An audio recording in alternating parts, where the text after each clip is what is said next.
Hi, everyone. Dr. Frankie here. How's it going? I'm excited to be here with you all again, covering another really important topic that I'd like you to think about and consider. For those of you who don't know who I am the CEO of Little Gay Book Matchmaking, which is a matchmaking agency focusing on matching women interested in women. And I'm also the CEO of Little Black Book Matchmaking, which is a heterosexual matchmaking agency. And I'm a clinical psychologist who puts out tons of vlogs and blogs trying to help educate our community to better understand themselves, understand others, so that we can all have healthier, happier relationships. Because really, what is life all about? It's about connection and our ability to be open and yeah, really our ability to be open and willing to get attached and connected to one another. So I'm really hopeful that you get something out of today's talk.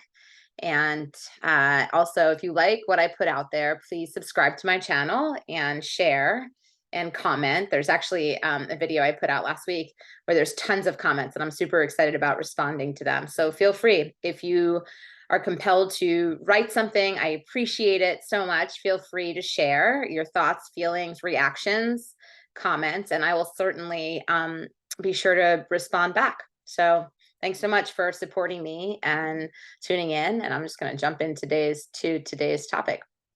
So are you from an ask or guess culture? And why does that even matter anyway? Almost 20 years ago, a simple question was asked on the internet. If you're visiting a city where a friend lives as a tourist, should you reach out and ask if you can crash with them?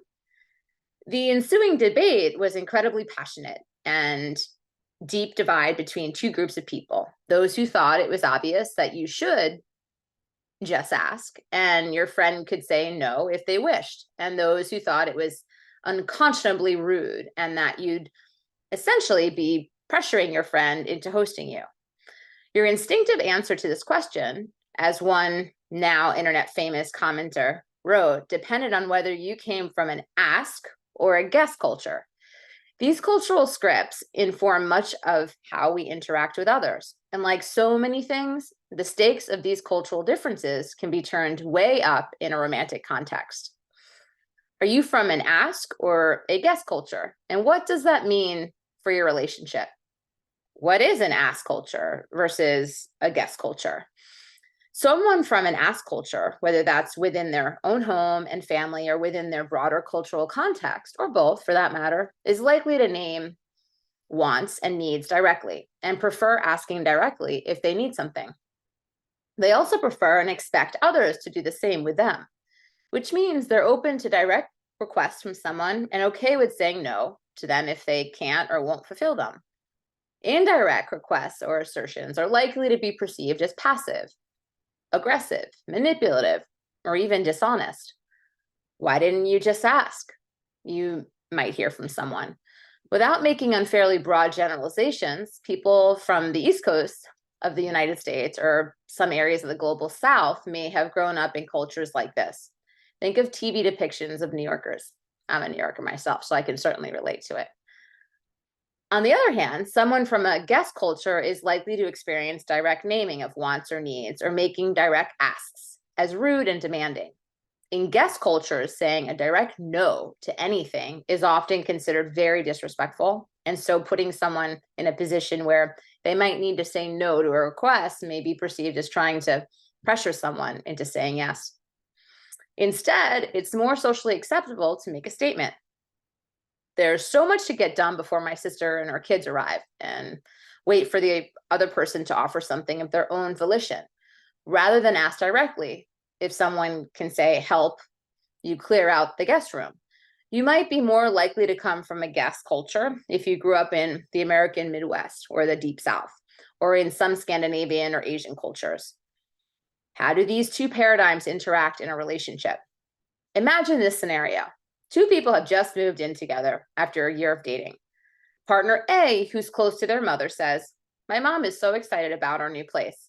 She actually wants to come down and stay for a few days and help us unpack and organize. What do you think about that? Can I tell her yes? Partner B agrees, but finds it excruciating to have a house guest to cater to on top of trying to unpack a house, and resents not being able to have one-on-one time with their partner in the first weeks of living together. As a result, they're irritable and chilly during the entire visit. It finally culminates in a whispered fight in the bedroom with the door closed, where partner A hisses, "I asked specifically, and you said you were fine with my mom coming. If you didn't want her here, why didn't you just say so?" Partner B says something like, "Well, it's not like I could say no." Here's another one. Partner B is under a lot of stress at work, with major projects and lots of conflicts, and homework is falling behind. "I feel awful. The house is disgusting," they say. "I don't know how to stay on top of my half of the chores with so much going on at work." Partner B reassures them that it's not a big deal and they don't mind. Housework is less important than their mental health, and they don't resent living in a slightly dirtier house. After months of this, a fight finally breaks out when partner B admits they feel like partner A never helps them or supports them with anything. "Like when I was going through that work crisis, you couldn't even pick up my half of the chores for that week." Partner A is baffled. They say they would have if partner B had only asked. "I asked so many times," and partner B exclaims. As you can see, even when two people share the same baseline values and even want the same things in a relationship, how we communicate about those things or how we interpret others' communications can cause big problems.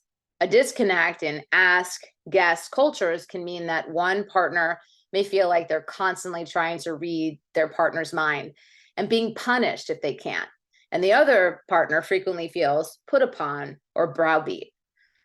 How can you set yourself up for success if you're from two different cultures? As with any relational issue, it's helpful to approach in good faith and try to remember your partner's positionality. It can be constructive to have deeper conversations about your cultural contexts and family environments.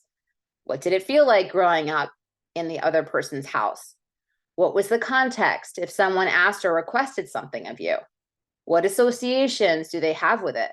What associations do they have with your natural style of communicating? It's important to remember that neither an ask nor a guess approach is inherently better. The goal here is to not bring the other person around to your way of doing things and to get them to do it right. The goal is to start to create a shared communicative style between the two of you that works for you both.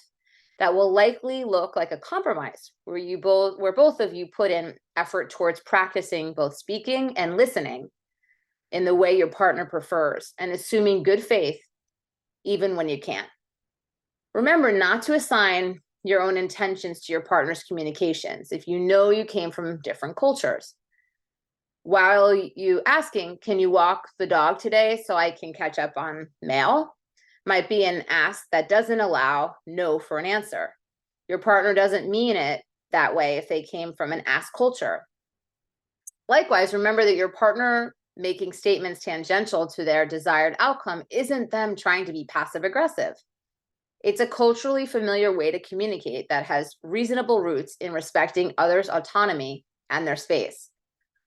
It's not a bad thing for ask partners to try out phrasing things like, "I was thinking about checking out the lake sometime soon," rather than "want to go to the lake after work on Friday."